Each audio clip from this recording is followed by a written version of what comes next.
नमस्कार, आप देख रहे हैं प्रदेश का नंबर 1 और सबसे भरोसेमंद news channel India news Haryana. मैं हूं रोहित सावल। हमारे खास कार्यक्रम सामना सवालों का में आपका स्वागत है और आज हमारे सवालों का सामना करेंगे हरियाणा की राजनीति की बेबाक शख्सियत। जी हां, हम बात कर रहे हैं नेता प्रतिपक्ष अभय चौटाला की। चौटाला साहब, आपका स्वागत है इंडिया न्यूज हरियाणा में। बहुत धन्यवाद। चौटाला साहब, इससे पहले भी आप हमारे कई सवालों का सामना करते रहे हैं, लेकिन अभी अगर मौजूदा राजनीति की बात करें, बयानबाजी खूब हो रही है। हरियाणा की बात करें, अभी मैं हालिया बयान की बात करूंगा।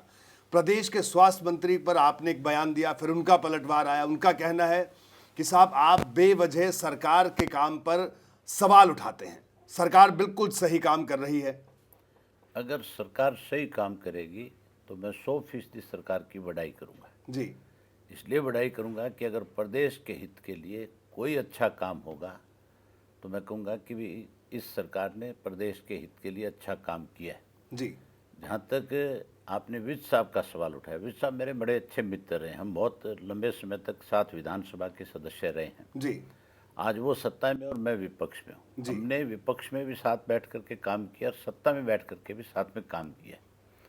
लेकिन जिस ढंग के निर्णय आज वो लेते हैं, मैं ये नहीं कहता कि विज साहब इस तरह के निर्णय क्यों ले रहे हैं। मैं इसलिए कह रहा हूँ कि आज तक की जितनी भी विज साहब की, चाहे कोई ग्रीवेंसेस की मीटिंग थी, चाहे वो कहीं वैसे ही पर्सनली गए हों, किसी डिपार्टमेंट में उन्होंने जा कर के देखा हो, या कोई कैबिनेट की मीटिंग हुई हो, या कोई कैबिनेट के फैसले हुई हो, उन सब में विज साहब का कोई ना कोई विवादित बयान आया है। और हर ग्रीवेंसेस की मीटिंग में तो उन्होंने किसी ना किसी अधिकारी को जरूर सस्पेंड किया है। जी, ऐसे ऐसे अधिकारियों को सस्पेंड किया कि बिजली अगर चली गई और बिजली आई और फिर चली गई तो बुला करके एक्शन को सस्पेंड कर दिया। कोई एक्शन स्विच ऑफ ऑन थोड़ा ही कर रहा था जी। ये तो आपकी सरकार की बेकायदियों की वजह से आज आपके अपने थर्मल पावर प्लांट जब बंद पड़े हैं, आप किसी से बिजली बाहर से मोल ले करके ज़्यादा पैसे दे करके किसी को लाभ पहुंचा करके, क्योंकि वो लोग आपकी सत्ता के साथ जुड़े हुए लोग हैं, उनको लाभ पहुंचा करके ले रहे हो। मेरा कहने का मतलब है कि उन्होंने बहुत से अधिकारियों को बेवजह सस्पेंड किया। कहीं ना कहीं अपना रौब दिखाना चाहते थे कि भी हम जब से सत्ता में आए हैं हमने सबको सीधा करके रखना है। विज साहब कहते हैं कि लैब टेक्नीशियन जी काम करने की बजाय उन्होंने केवल और केवल प्रताड़ित करने का काम किया और वो प्रताड़ित भी नहीं कर पाए। अगर सस्पेंशन उनके सही थे तो 100% वो लोगों पे कार्रवाई होती। लेकिन वो लोग तो 24 घंटे भी सस्पेंड नहीं रहे, उससे पहले बहाल होकर के दोबारा अपनी पोस्ट पे आकर के बैठ गए। तो इसके लिए विज साहब को सोच समझ करके किसी भी अधिकारी को सस्पेंड करना है या किसी को प्रताड़ित करना है या किसी को दंड देना है तो उससे पहले सोचना चाहिए कि मैं करने क्या चाह रहा हूँ। विवेक से काम लेना चाहिए। कपड़े फाड़ करके या केवल और केवल अपनी न्यूज़ बनाने के लिए इस तरह के फैसले नहीं लेने चाहिए। जहाँ तक लैब टेक्नीशियन का सवाल है जी, उसके अंदर आप ये देखो, इनका जो मैनिफेस्टो है उसमें लिखा हुआ है कि जितने भी कोई भी टेम्परेरी लोग लगे हुए हैं, चाहे वो लैब असिस्टेंट हैं, चाहे वो लैब टेक्नीशियन है, चाहे कंप्यूटर के सहायक हैं, चाहे वो गेस्ट टीचर हैं, इन सब से इन्होंने कहा था कि हम आपको पक्का करेंगे, हम आपको परमानेंट करेंगे। इन्होंने तो यहाँ तक भी कहा था कि जो कर्मचारी सफाई का काम करते हैं हम उनको भी 15-15 हज़ार रुपये दे करके पक्का करने का काम करें। अब ये अपनी बात से मुकर रहे हैं। जब ये अपनी बात से मुकर रहे हैं तो लोग इनके खिलाफ आज एजिटेशन कर रहे हैं। आज अपनी डिमांड्स के लिए जा करके इनके ऊपर कहीं ना कहीं उनको याद दिलाना चाहते हैं। ये उस बात को सुनने को तैयार नहीं है। उन लोगों की बात सुने, उनसे बातचीत करें, उनको बताए कि किस रीजन से हम आपको नहीं कर सकते तो फिर वायदा क्यों किया। ये सारी बातें बताने की बजाय आज उनको कहते हैं कि हमने जब सस्पेंड कर दिया तो वो कहते हैं कि गलत कर दिया, जब हम उनको बहाल कर रहे हैं तो वो कहते हैं कि इनको बहाल क्यों कर दिया। हम तो पहले दिन से इस पक्ष में हैं कि जिनसे सरकार ने जो वायदे किए हैं 100% उनको पूरा करे, उनको पक्का करे, परमानेंट करे। उनको भी जो दूसरे अधिकारियों को, पक्के जो नौकरी करने वाले लोग हैं, उनको जो सुविधाएं सरकार में मिल रही है, तनख्वाहें मिल रही हैं, वो मिलनी चाहिए। जी चौटाला साहब, एक और बात, बीजेपी आपके साथ गठबंधन सरकार हरियाणा में बना चुकी है और जो मंत्री अगर अभी हैं, अगर हम बात करें, कई मंत्री थे जो आपकी सरकार में भी मंत्री रहे हैं, तो तब तो वो अच्छा काम कर रहे थे, तब आप कहते थे कि नहीं हमारे, तब तो आपके गठबंधन के सहयोगी। आज वही मंत्री जब हैं तो आप उनके कामकाज पर सवाल उठा रहे हैं। नहीं, मैं कामकाज पे सवाल नहीं उठा रहा जी। मैं इस बात पे सवाल उठा रहा हूँ सिर्फ कि आज उनको काम करने ही नहीं दिया जाता। जी। अगर वो काम कर सकते, अगर काम करते तो फिर कहीं ना कहीं कोई ना कोई अच्छा काम होता। जी। आज तो ये हालत है कि सुबह निर्णय लिए जाते हैं और शाम को बदल दिए जाते हैं। अब तक सरकार किसी भी एक निर्णय के ऊपर खरी अपनी पे उतरी हो तो आप मुझे बता दें। सरकार की तरफ से कोई व्यक्ति आप मेरे सामने बिठा ले जी। और वो ये बता दे कि हमने अब तक ये काम इस सरकार में सत्ता में आने के बाद किए हैं। जी। जो इन्होंने वायदे किए उनमें से सरकार की तरफ से कोई आदमी बैठ के ये बता दे कि हमने, सरकार ने जो वायदे किए थे वो पूरे कर दिए। अब तक जितने वायदे किए थे, अगर मैं सारी तो लिस्ट खोलूं तो आप मान के चलो कि आपको पूरी रात मेरे साथ ही बैठना पड़ेगा। जी। लेकिन 5-4 जो मुख्य जो वो मैं आपसे बताता हूँ। इन्होंने कहा था कि हम 2000 रुपये पेंशन देंगे जी बुजुर्ग को। आज बुजुर्ग की पेंशन काटी जा रही है। जी। आज बुजुर्ग को पेंशन लेने के लिए बैंक के चक्कर काटने पड़ते हैं। जी। मेरे गांव में बैंक है, मेरे गांव का बुजुर्ग तो जाके बैंक से ले आएगा, लेकिन मेरे गांव से जो 10 किलोमीटर दूर गांव है उसमें बैंक नहीं है। जी। अब उस गांव का बुजुर्ग जो चारपाई में पड़ा है, जो बीमार है, वो पेंशन लेने के लिए कोई ना कोई किराए के साधन में बैठ करके जाएगा और जाने के बाद जब उसका अंगूठा नहीं मिलेगा जी तो वो उसको कह देगा कि भाई बाबा ये पेंशन तेरी नहीं है, तेरा जो अंगूठे का मिलान है वो सही नहीं हुआ। तो बाबा की तो जेब से पैसे लग गए पेंशन मिलने के बजाय। एक उसको जो सम्मान चौधरी देवीलाल ने दिया था, ये अपमान करने का काम कर रहे हैं। इन्होंने कहा था कि हम कर्मचारियों को जी पंजाब सरकार के समान वेतनमान देंगे। अब तक वेतनमान देना तो दूर की बात है, उनको इन्होंने कोई इंक्रीमेंट्स भी नहीं दिए, वो भी इनके रोक लिए और काट लिए। यानी आपका कहना है कर्मचारियों के लिए कुछ नहीं। हाँ, अब तक कुछ नहीं किया कर्मचारियों के लिए। रोज कर्मचारी स्ट्राइक पे रहते हैं, रोज कर्मचारियों को झूठे आश्वासन देकर के उनकी स्ट्राइकिंग खत्म कराते हैं। जी। आप देख लेना, जिस ढंग से ये लोगों के साथ बैठ करके बात करते हैं उससे प्रदेश के हालात दिनों दिन खराब होते चले जाएंगे। जी। इसी तरीके से जी इन्होंने जो बच्चे थे, स्टूडेंट जो थे, जिन्होंने ग्रेजुएशन कर ली थी या जिसने 12th कर ली थी, उनसे कहा था कि हम आपको 9,000 रुपया जी और 6,000 रुपया बेरोजगारी भत्ता देंगे, हम आपको 100 दिन का काम देंगे। अब तक सिंगल एक बच्चा भी सरकार की तरफ से कोई व्यक्ति कह दे कि हमने एक बच्चे को भी कहीं कोई जॉब दी है, कहीं किसी लेकिन बच्चे सरकार का कहना है कि विपक्ष बेवजह सवाल उठाता है। फसल बीमा योजना की बात कहते हैं कृषि मंत्री, वो कहते हैं कि फसल बीमा योजना बहुत अच्छी योजना, बहुत से किसानों को फायदा हो रहा है, लेकिन आईएनएलडी है कि रोज सवाल उठाती है, प्रदर्शन करती है इसके खिलाफ। ये गलत बात है, ये विपक्ष ओम प्रकाश धनखड़ कहते हैं। हाँ, वो कहेंगे क्योंकि ये उनके द्वारा लाई गई एक योजना है। जी। मैं उस पर बाद में आऊँगा, पहले जो मैं बात आपसे कर रहा था उसी पे रहना चाहता हूँ। जी। इन्होंने यहाँ तक कहा था कि हम स्वामीनाथन की रिपोर्ट को लागू करेंगे। जी। इनकी सरकार ने सेंटर में जो इनकी सरकार है, इन्होंने सुप्रीम कोर्ट में एफिडेविट दिया कि हम सिर्फ और सिर्फ मिनिमम सपोर्ट प्राइस दे सकते हैं। जी। हम स्वामीनाथन की रिपोर्ट को लागू नहीं करेंगे। कहाँ तो ये वायदा कर रहे थे, कहाँ तो लोगों को विश्वास दे रहे थे और कहाँ खुद एफिडेविट दे रहे हैं। जी। जहाँ तक सवाल है प्रधानमंत्री बीमा योजना का, जब इन्होंने पहली दफ़ा हमारी जब फसलें खराब हुई, किसान की गेहूँ की जो फसल खराब हुई थी, उसमें भी बहुत सी जगह भेदभाव हुआ था, लेकिन उसके बावजूद भी मैंने विधानसभा के अंदर इनको बधाई दी थी कि आपने अच्छा काम किया कि किसान को 12,000 रुपये एकड़ के हिसाब से मुआवजा दिया। जी। लेकिन जो रह गए आप उनकी भी छानबीन करें, उनको भी दें, इसमें भेदभाव नहीं होना चाहिए। जी। उसके बाद दोबारा सफ़ेद मक्खी की वजह से हरियाणा में किसान की फसल खराब हुई। हमारे यहाँ 12 डिस्ट्रिक्ट्स ऐसे हैं जहाँ पे कपास की खेती होती है, जी। जहाँ ग्वार और बाजरा होता है। मुख्यमंत्री ने हाउस में ये बात कही थी, मेरे पास रिकॉर्ड के अंदर है सारी चीज़ें, जब मर्जी इनकी तरफ से कोई आकर के बैठ कर के इस बात पे चर्चा कर ले। उसमें उसने मुख्यमंत्री जी ने उस वक्त कहा था कि जैसे हमने गेहूँ की फसल पे मुआवजा दिया उसी तरीके से हम इनको भी उसी तरह मुआवजा देंगे, हम किसान को किसी भी कर्ज में जाने नहीं देंगे। जी। हमने कहा कि अगर आप दोगे तो हम आपकी फिर बढ़ाई करेंगे, फिर आपको बधाई देंगे। जी। लेकिन उनको जब देने की बात आई तो केवल कपास की फसल जिसकी खराब थी 5 डिस्ट्रिक्ट्स में, जी। 12 में से 7 छोड़ दिए, जी। 5 रख लिए और उन 5 के अंदर भी उस पर कैप लगा दिया कि मेरे पास अगर 20 एकड़ ज़मीन है, मेरी 20 की 20 एकड़ में कपास है तो 5 एकड़ का मुआवजा मिलेगा, 15 का नहीं दिया। मैंने कहा ग्वार और बाजरा जो गरीब के खेत में बोया जाता है, जो बिरानी ज़मीनों में लगता है, जिस किसान के खेत में नहर का पानी नहीं जा सकता, जिसके ट्यूबवेल कामयाब नहीं हो सकता, वो भगवान पे डिपेंड करता है कि बारिश हो जाए मैं ग्वार और बाजरा बोलूँ। जी। आपने उसको मुआवजा नहीं दिया, आपने गरीब को मार जी।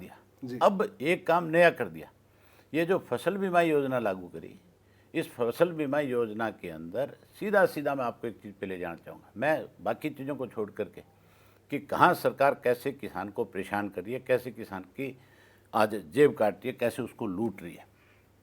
किसान को बिना बताए जी। इन्होंने उसके बैंक में जो लिमिट बनी हुई थी 300 रुपये से लेकर के 500 रुपये पर एकड़ के हिसाब से काट लिए। जी। किसान, ये मेरी मर्जी है, ये आपकी मर्जी है कि आप अपनी बीमा कराएं या ना कराएं, चाहे आपके पशुधन है उसका बीमा कराएं ना कराएं, चाहे आप अपना बीमा कराएं ना कराएं, ये आपकी मर्जी है। जी। आपका घर है, आप इसका इंश्योरेंस कराएं ना कराएं, ये आप पे डिपेंड करता है। आपका कोई इंडस्ट्री है, आप उसका इंश्योरेंस कराएं ना कराएं, लेकिन किसान को बिना बताए उसके 300 से 500 रुपये प्रति एकड़ के हिसाब से काट ली। अगर मेरी लिमिट है बैंक के अंदर 50 लाख रुपए, तो मेरा 1 करोड़ रुपया काट लिया। ये नहीं देखा कि मेरे खेत में फसल है कि नहीं है। इस तरह से 100 करोड़ रुपया किसान का लेकर के कंपनियों को दे दिया। अब आप ही बता दो ये स्कीम अच्छी है गलत है। एक किसान चाहता नहीं कि मैं नहीं कराऊंगा, आप उससे जबरदस्ती कैसे ले लोगे? आज अनेक उदाहरण है जी, कई उदाहरण आपने जगह जगह पे लोग धरने पे बैठे हैं, जगह जगह पे प्रदर्शन कर रहे हैं। हम 25 तारीख को, परसों जो हमारी रैली है जी, उसमें बाकायदा तौर पे इस बात पे फैसला करेंगे कि सरकार किसान का पैसा बीमे का जो उससे लिया गया है वापस करे। यानी जो आपकी 25 की रैली होने वाली है, उस रैली में सरकार को किस तरह से आप घेरेंगे आने वाले दिनों में, हम उसका पूरा रोड मैप आप तैयार करेंगे? हम सरकार की 2 साल की जितनी बेकायदगियाँ जी, उन पे लोगों को खुल करके बताएंगे कि कैसे 10 वर्ष तक तो कांग्रेस पार्टी ने इस प्रदेश को लूटा जी, और आज किस तरह से कांग्रेस और भारतीय जनता पार्टी ए और बी टीम बन करके इस प्रदेश को बर्बाद कर रही है। ए और बी टीम में आपको इसलिए कहना चाह रहा हूँ कि हमारे ऊपर कांग्रेस के लोग आरोप लगाते थे कि Indian National Lokdal party Bhajpa की बी टीम बन करके काम करती है। खास करके भूपेंद्र सिंह हुड्डा जो पूर्व मुख्यमंत्री है वो ये कहते थे। लेकिन राज्यसभा के चुनाव में ये बात बिल्कुल क्लियर हो गई थी कि कौन सी बी टीम है। राज्यसभा के चुनाव में भूपेंद्र सिंह हुड्डा जो प्रदेश का 10 साल मुख्यमंत्री रहा, 4 बार मेंबर पार्लियामेंट रहा, 5 बार हरियाणा की विधानसभा का मेंबर रहा, उसने अपने बैलेट पेपर को खाली छोड़ दिया। ये कैसे संभव हो सकता है कि एक आदमी जो मुख्यमंत्री के पद पे रहा हो वो इस तरह से बैलेट पेपर खाली छोड़ दे? केवल उसका नहीं, शमशेर सिंह, ये जो आपका रणदीप सिंह सुरजेवाला जी है जो आज राष्ट्रीय प्रवक्ता है, ये वकील हैं, मिनिस्टर रहे हैं, इनको वहाँ जब हम बैठे थे अंदर जा कर के, वो भी एक एजेंट के रूप में आए थे और मैं भी अपनी पार्टी के एजेंट के रूप में अंदर बैठा हुआ था। जो प्रिजाइडिंग अफसर था उसने बाकायदा पढ़ के बताया कि क्या रूल्स हैं इस इलेक्शंस के, कैसे वोट कास्ट होगा। उसमें उसने साफ बताया था कि हर एजेंट को उसकी पार्टी का मेंबर आकर के वोट दिखाएगा और उसके बाद वोट फोल्ड करके अंदर डाल देगा। रणदीप सिंह सुरजेवाला खुद एजेंट था, कोई दूसरा एजेंट था ही नहीं, और उस एजेंट को किसी दूसरे को दिखाने की जरूरत नहीं थी। उसने मेरे बाद वोट डाला और उस पर जैसे टिक करके आया, आते सबको ऐसे घुमा करके अपना वोट दिखा दिया। जहाँ कैमरा लगा हुआ था उसके सामने तो लेकर के खड़ा रहा कि ये किसी तरह से जल्दी सी कैंसिल हो जाए। उसने अपना वोट कैंसिल करवाया। उसके बाद पेन की स्याही बदली गई और तब तक कांग्रेस चुप बैठी रही जब तक इस बात को लेकर के इसने अपने आर के आनंद ने खुल करके ये बात नहीं कि भूपेंद्र सिंह हुड्डा के बारे में कि भूपेंद्र सिंह हुड्डा गैंग ने मेरे साथ धोखा किया है। जी, इसलिए मैं कहता हूं कि अब कांग्रेस ए और बी होकर के, बीजेपी और कांग्रेस दोनों इन 2 वर्षों में इस प्रदेश को बर्बाद करने पे तुली हुई है। एक और सवाल आपसे चौटाला साहब, जब आप अगर पिछली बार की बात करें, पिछली कांग्रेस की सरकार थी, एक चार्जशीट आपने बनाई थी, खूब सुर्खियों में रही थी, उस सरकार को भी आपने सौंपी थी कि कार्रवाई करे ये सरकार, तो क्या इस सरकार की भी कोई चार्जशीट तैयार करेंगे आप? 100% करेंगे। अगर सरकार कहीं इस तरह के निर्णय लेती रही जिसकी वजह से प्रदेश का नुकसान हुआ जी, तो 100% हम प्रूफ के साथ, जैसे कांग्रेस के अगेंस्ट हमने 400 पेज की चार्जशीट तैयार की, आज उसी का नतीजा है कि भाजपा को मजबूर होकर के इनके खिलाफ कार्रवाई करनी पड़ती है। जब तक मैंने चिट्ठियां नहीं लिखी थी, जब तक हमने इस बात का दबाव नहीं बनाया था, ये 1.5 वर्ष तक भाजपा के लोग चुपचाप बैठे रहे थे। भूपेंद्र सिंह हुड्डा पे कोई एक छोटी मोटी कार्रवाई नहीं हुई थी, केवल विधानसभा में आश्वासन दिए जाते थे। लेकिन जब मैंने चिट्ठी लिखी, जब प्रेस के लोगों को आकर के कहा, जब मैंने ये कहा कि मैं कोर्ट में जाऊंगा, तब जा करके इन्होंने 2-3 इश्यूज़ के ऊपर कार्रवाई करी है।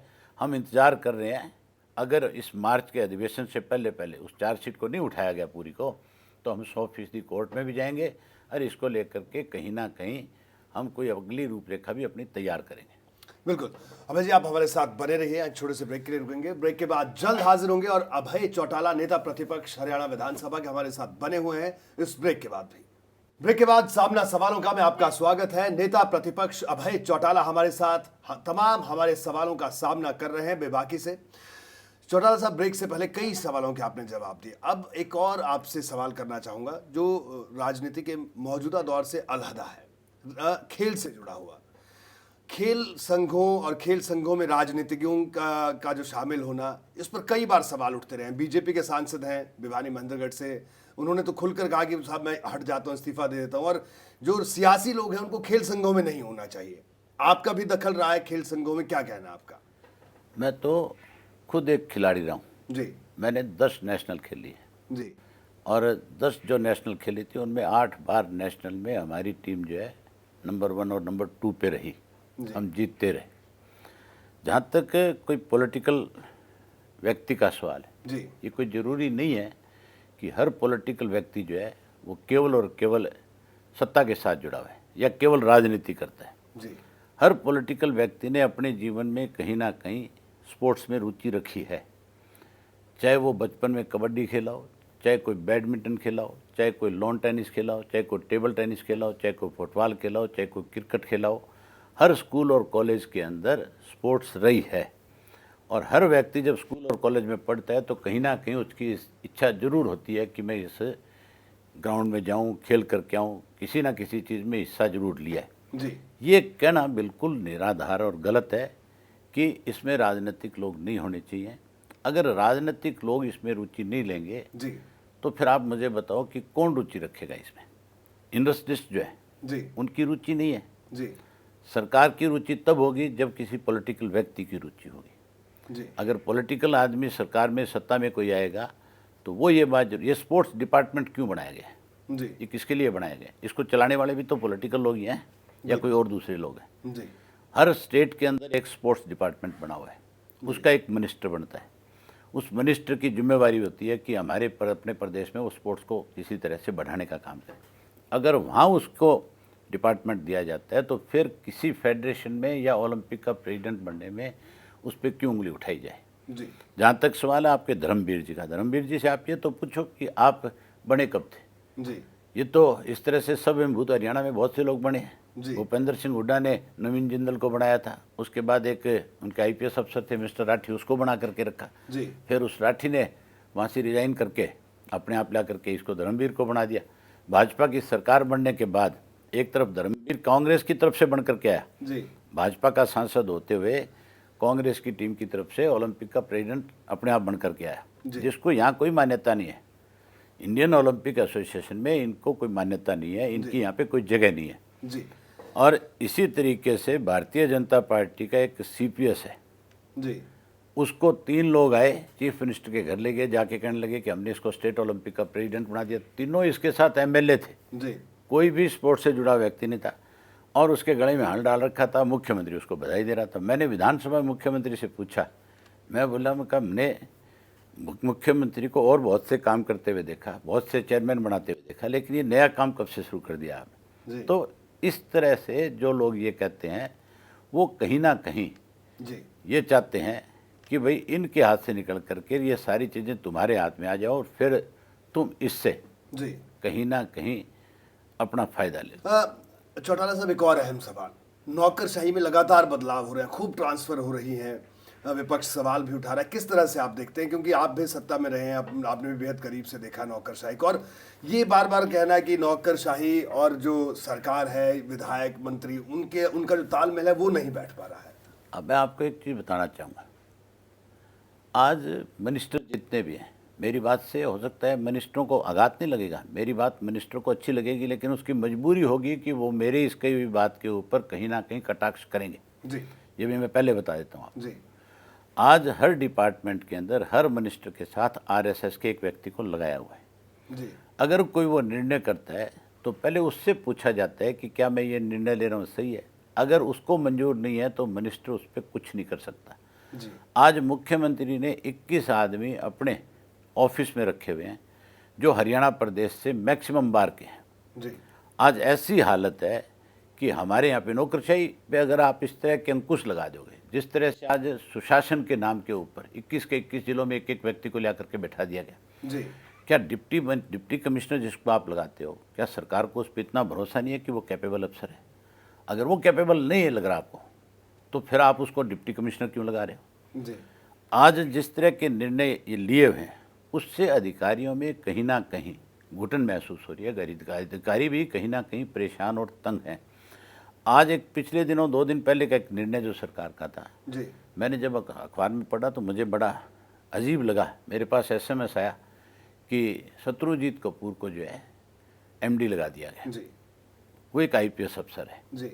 वो एडिशनल DG के रैंक पे गया हुआ अफसर है, ऑनेस्ट अफसर है। मुख्यमंत्री ने उनको अपना CID का अफसर लगाया था। जी बिल्कुल। जिम्मेवारी सौंपी थी कि आपको पूरे इसकी जिम्मेवारी है। फिर वहाँ से हटा करके उनको एक अच्छा डिपार्टमेंट और दिया था, ये आपका है जी, क्राइम में ही लगाया। क्राइम में लगा दिया था। जी। और क्राइम से उठा करके उनको यहाँ लगा दिया। क्या वो अधिकारी जी। उन डिपार्टमेंट में काम नहीं कर पा रहा था? और नंबर 2, जिस जगह लगाया गया है वो तो सिविल के जो अफसर्स हैं उनका काम है उस डिपार्टमेंट को चलाना। यानी गलत जगह पर गलत लोग लगाए नहीं जा रहे हैं। नहीं, उस जगह पे जो पोस्टिंग करी गई है उससे एक विवाद और बढ़ जाएगा। जी। जो IAS लॉबी है वो कहीं ना कहीं ये मान के चलेगी कि सरकार का आप लोगों से विश्वास उठ रहा है। एक और मोर्चा यानी सरकार ने नया मोर्चा खुल जाएगा। जी। लेकिन चौटाला साहब एक बात बताइए, ये अब नौकरशाही क्या आपसे डरती है? नहीं, डरती नहीं। नौकरशाही बीजेपी के विधायक कहते हैं कि साहब हमारी बात, हमसे ज्यादा तो अभय चौटाला की बात सुनते हैं नौकरशाही। क्या ऐसा है? मेरे उनके साथ रिश्ते अच्छे हैं। मैं उनसे कभी रिश्ते अच्छे हैं या डर लगता है भाई साहब? कोई डर किसी से कोई किसी से डरता है आज के दिन में? जी। आज के दिन के अंदर अगर कोई किसी को डराने की कोशिश करता है तो आपके कैमरे 1 मिनट में उसको कैद करके जनता के सामने दिखा देते हैं। जी। बात डर की नहीं है, बात रिश्तों की है। जी। नंबर 2, मैं कभी भी किसी भी अधिकारी को उस व्यक्ति की सिफारिश नहीं करता जिसके काम की मैं सिफारिश करूं और उस काम में उस अधिकारी को करने में कोई दिक्कत है। जी। जो सही चीज़ होगी मैं उसके लिए सिफारिश करूंगा। मेरे पास कोई अगर गलत काम के लिए मेरी पार्टी का कार्यकर्ता चल करके आता है, मैं उसको सीधे तौर पे कह देता हूं कि भाई इस तेरे काम में दिक्कत है, ये नहीं हो सकता। जी। मैं कभी भी अपने कार्यकर्ता को भी इस बात के लिए नहीं लटकाता, अपनी पार्टी किसी साथी को, कि भी उसको बारी बारी से आकर के चक्कर लगाने पड़े, बारी बारी से उसको कहीं ना कहीं पैसे खर्च करने पड़े। मैं तो सीधे तौर पे कह देता हूँ कि आपका हो जाएगा, मैं इसके लिए आपकी कोशिश करूँगा, और नहीं होने वाला है मैं उसको मना कर देता हूँ। जहाँ तक अफसरों का सवाल है, अगर सरकार का अफसरों पे भरोसा नहीं रहेगा जी, तो फिर मान करके चलो अफसर कोई भी काम करने से पहले डरेगा। वो सोचेगा कि मैं इस व्यक्ति के कहने से अगर कहीं कोई दस्तखत भी कर दूंगा तो कल को यही व्यक्ति मुझे मरवा करके खड़ा कर देगा। जी। एक और अहम सवाल, आपकी पार्टी सत्ता से दूर है सालों से, इतना बड़ा संगठन, और जिस तरह से परिवार में कई तरह की मुश्किलें आई, ठीक है, बाकी जो ताज़ा बयानबाजी है वो तो हम सब लोग रोज जनता सुनती है, लेकिन हरियाणा की जनता ये भी जानना चाहती है कि उन्होंने अभय चौटाला को देखा है विपक्ष से लोहा लेते हुए, जनता के बीच में सारा साल आप दिखते हैं, लेकिन भावनात्मक तौर पर ये जो दौर है पिछले कुछ सालों का, कितना मुश्किल रहा? ये मान के चलो मेरे लिए मुश्किल नहीं जी, ये पूरे प्रदेश के लिए एक मुश्किल का दौर है। जी, आज भी कहीं ना कहीं हमारे पार्टी का कार्यकर्ता जो है उसको इस बात को लेकर के दर्द है कि हमारे नेता को तो 10 साल की सजा है, जी, और जिन व्यक्तियों पे इनसे बड़े आरोप थे वो आज भी जेल से बाहर है। जी, अनेक ऐसे नाम हैं। आज आप देखें कि लालू प्रसाद यादव जी जो है उनका मुकदमा 25 साल चला, 5 साल की कैद हुई और 3 महीने में बाहर आ गए। जी, इसी तरीके से जयललिता जी जो है बिल्कुल, उनके खिलाफ 26 साल मुकदमा चला जी, और उनको कैद हुई, वो भी जेल से बाहर आ गई। सलमान खान जो है 10 साल की सज़ा हुई थी, 10 साल मुकदमा चला था, 1 मिनट भी जेल में नहीं गया, बार की बार जमानत हो गई। तो मान करके चलो लोगों को जब इस किस्म के मुकदमे दिखाई देते हैं, जब इस किस्म से किसी को रिलीफ मिला हुआ दिखाई देता है तो स्वाभाविक है कि उसको इस बात को लेकर के पीड़ा होगी।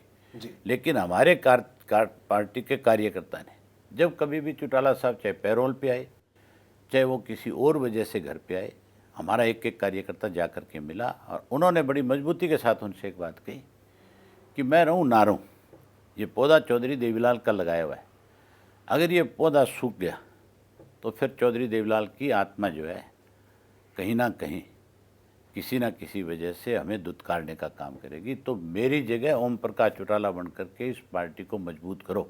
मैं आपको भी निमंत्रण देता हूँ 25 तारीख को, और देखो जी कि किस तरह से इस पार्टी को सरकार और कांग्रेस के लोगों ने कमज़ोर करने के प्रयास किए, तोड़ने के प्रयास किए। इस सरकार ने भी जोर लगाया कि इस पार्टी में कहीं ना कहीं तोड़फोड़ की जाए। मैं आज भी कहता हूँ कि हमारी पार्टी को तोड़फोड़ करने की कोशिश बंसीलाल ने करी थी, 3.5 वर्ष में प्रदेश की सत्ता छोड़ करके जाना पड़ा।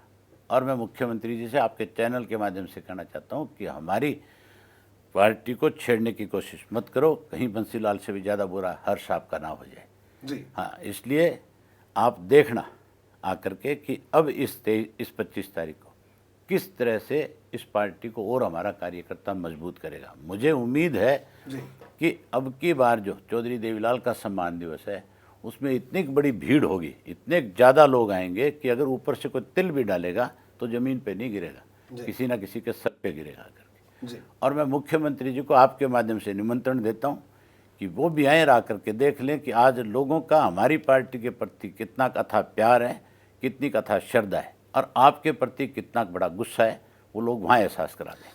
2 आखिरी सवाल चौटाला साहब आपसे कि सत्ता से आप दूर हैं तो कई तरह की मुश्किलों का दौर, जाहिर सी बात है, लेकिन क्या आपके पार्टी को तोड़ने की कोशिश मौजूदा स्थिति में हो रही है, ऐसा आपको लगता है? जो नहीं, चुने हुए विधायक हैं। ये नई बात नहीं है जी।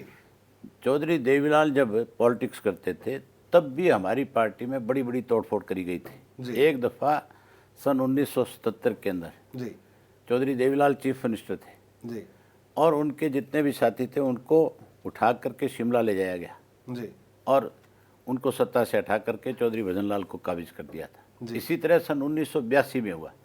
बहुमत हमारा था, बावजूद बहुमत के हमारी उन एमएलए को सरकार के दबाव में कांग्रेस की सरकार केंद्र में बनी हुई थी।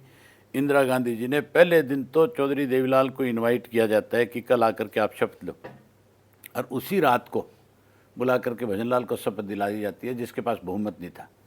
और फिर हमारे एमएलए को किसी न किसी लालच से, लोभन से उनको तोड़ लिया जाता है, और इस हालत में पार्टी को ला करके खड़ा कर लेते हैं कि हमारे केवल और केवल 9 बचते हैं जो मतलब जिनकी संख्या ज़्यादा थी, जिनका चीफ मिनिस्टर बनना था। लेकिन उसके बावजूद भी पार्टी का जो हमारा कार्यकर्ता था उसने कभी कमजोरी नहीं दिखाई। पार्टी का कार्यकर्ता जब इस किस्म की परिस्थितियाँ पैदा हुई तो और ज़्यादा मजबूत हो गया और ज़्यादा ताकत देने का काम उसने किया।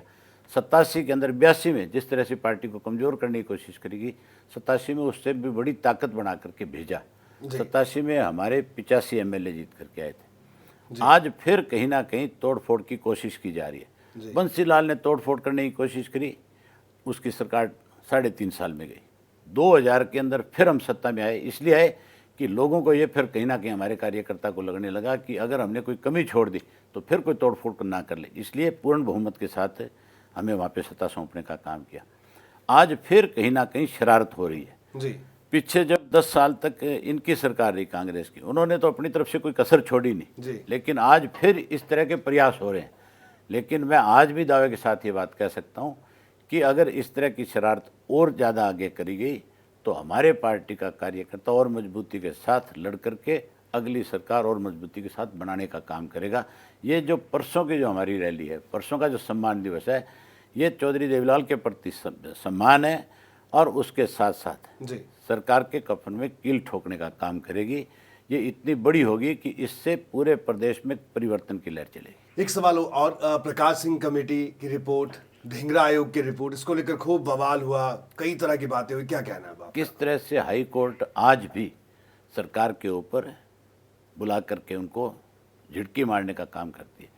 आप देखो, बड़ी हैरानी की बात है, एक मुख्यमंत्री ये निर्णय करता है कि प्रकाश सिंह की एक कमेटी बना दी गई है और वो जो जांच करके आएगी फिर हम उसके बाद फैसला करेंगे। आपने उनको बड़ा भरोसेमंद आदमी अपना समझ करके लगाया, आप उस पर उंगली उठाते हो, तो इसका मतलब आप पे कल कौन भरोसा करेगा? कोई नहीं करेगा। उसके बाद आप जस्टिस झा के में एक आयोग का गठन कर देते हो।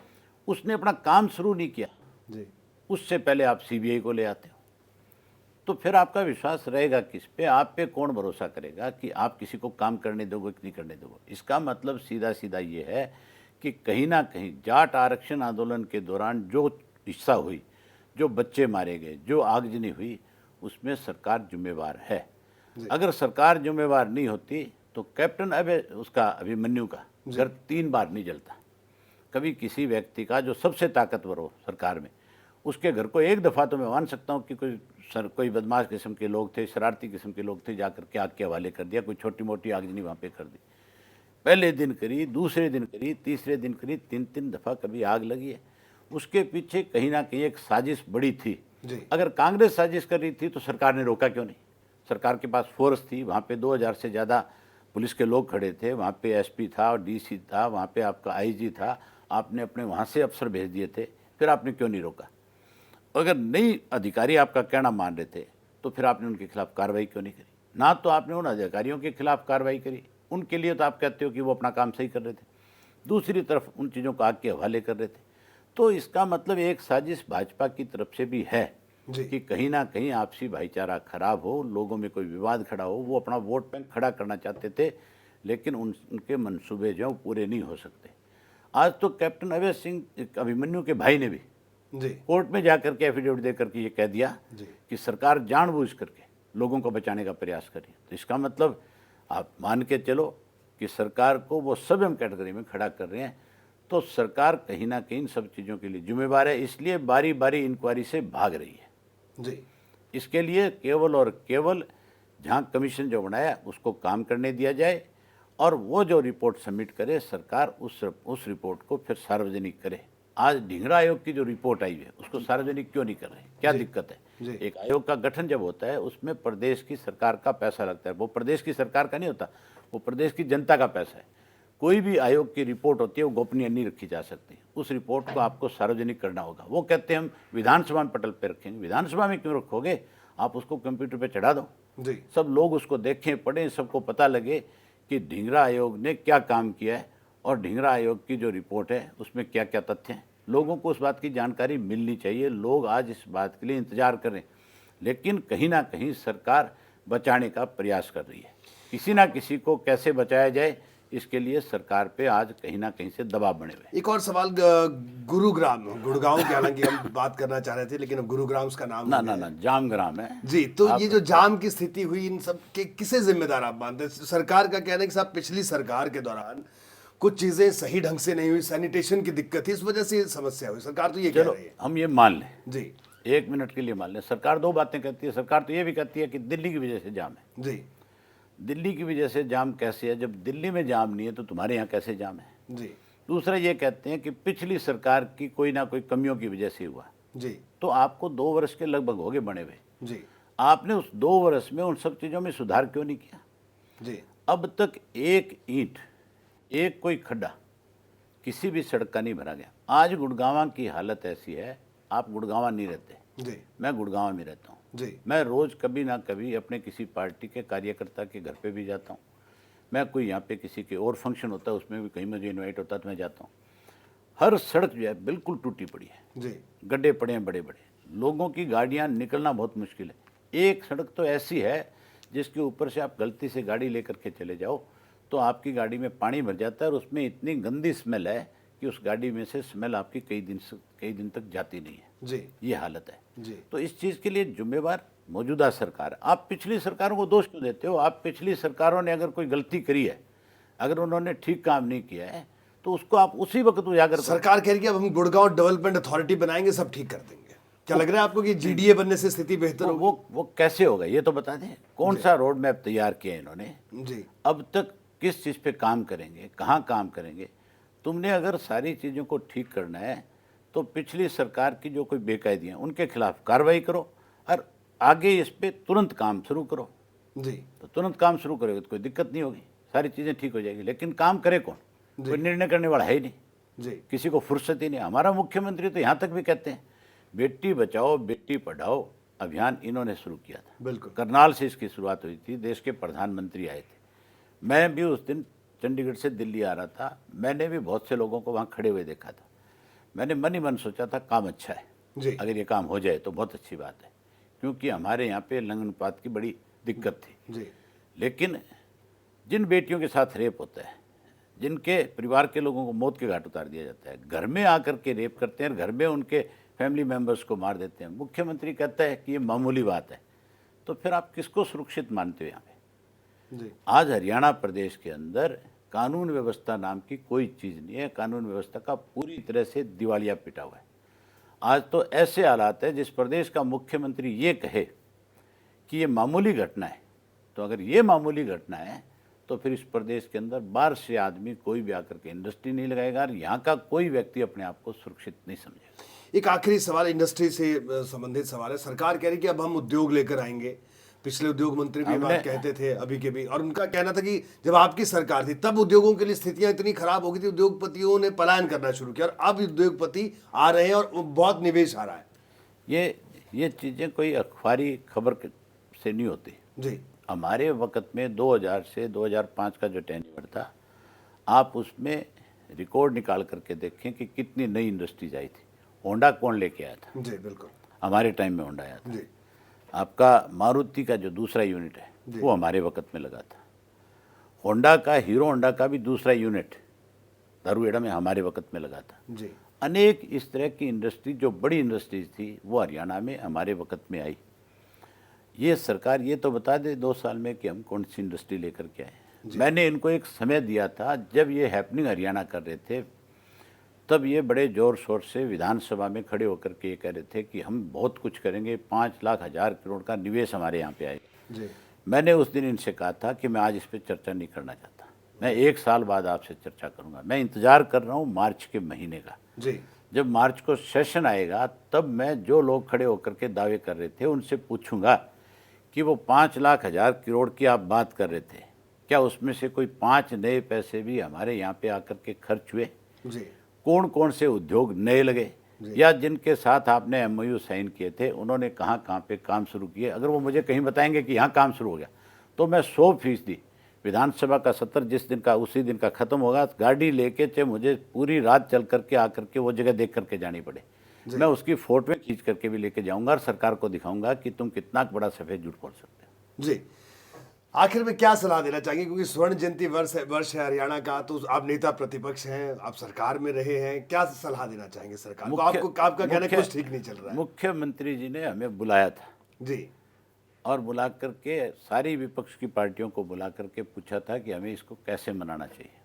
हमने अपनी तरफ से उनको जो सुझाव दिए, लेकिन हैरानी की बात है जो हरियाणा प्रदेश का निर्माता है, आज आप किसी भी व्यक्ति से, चाहे वो हमारा विरोधी है, चाहे वो हरियाणा प्रदेश में कहीं राजनीति से जुड़ा हुआ नहीं है, जी, उससे जाकर के ये पूछ ले कि ये प्रदेश किसने बढ़ाया, तो उसमें सबसे पहला नाम चौधरी देवीलाल का आता है। जी बिल्कुल।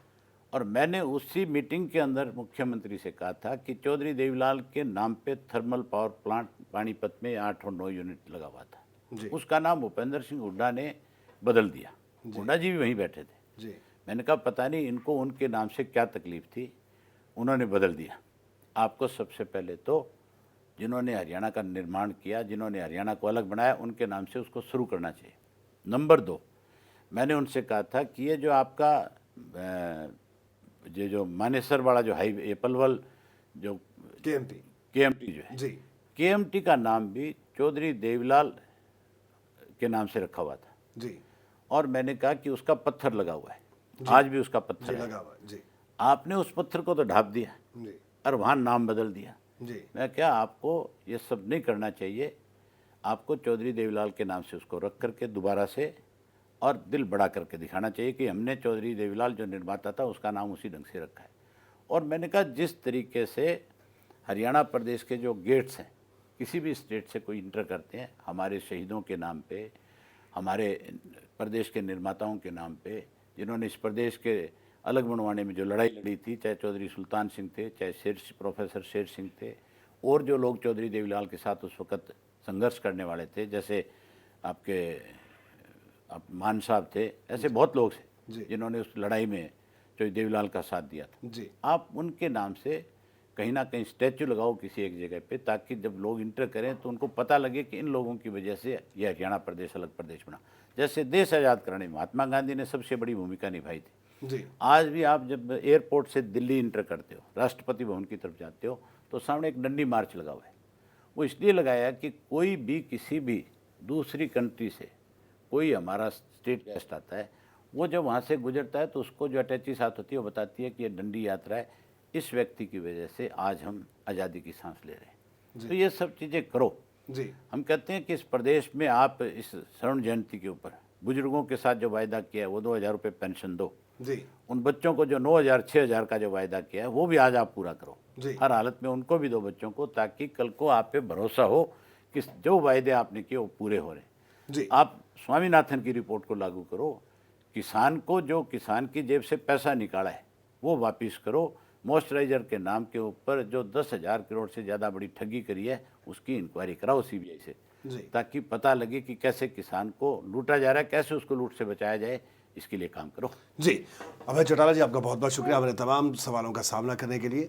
तो नेता प्रतिपक्ष अभय चौटाला हमारे साथ थे, जिन्होंने हरियाणा के स्वर्ण जयंती वर्ष में सरकार को कुछ अहम सलाह भी दी और साथ ही साथ ये चेतावनी भी दी है कि काम अगर इसी तरह चलता रहा तो इस सरकार के खिलाफ भी वो चार्जशीट बनाएंगे। साथ ही उनका ये कहना है कि 25 तारीख की आईएनएलडी की रैली ऐतिहासिक होगी और प्रदेश की राजनीति को एक नई दिशा देगी। तो बहरहाल हमारी इस खास पेशकश में आज इतना ही। दीजिए इजाजत, नमस्कार।